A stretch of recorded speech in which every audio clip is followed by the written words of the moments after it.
zan je nemo mai auren zi. Ni al'amarin nan na rikitar da ni, to amma ke ya kike gani? Salma kawai za mu ba haƙuri, su kuma ala sanya alkhairi. What? Salma me nake gani? Tafiya zaki ne na ganki da guziri? Na'am, mai magana muni take son gani. I have to go Alabama alkhairi. Salma, Salma, Salma.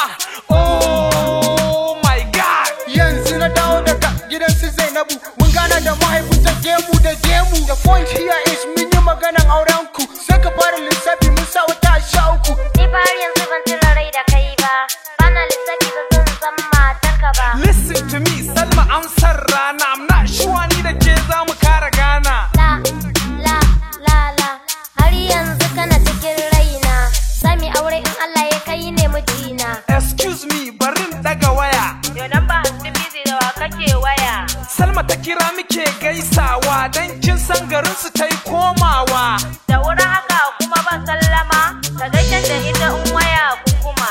Wannan baitin na babban abokin ango ne. You got her muko muna shago ne. Let's go ango ka sha kamshi. Fatan mu Allah sanya alkhairi, sannan Allah ya kawo zuri'a ta gari.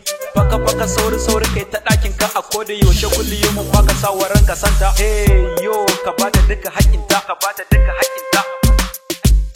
Kai buro yau din nan ka shiga uku, dan auren ka an ƙara shekara 3. Ka ce a karba kudi na auren na fasa yi, gaba ɗaya ma ni garin nan zan bari in koma can inda ba wanda ya san ni. Kai ba ma haka ba na san me zan yi, kilasi dorayi ba na gaisa su.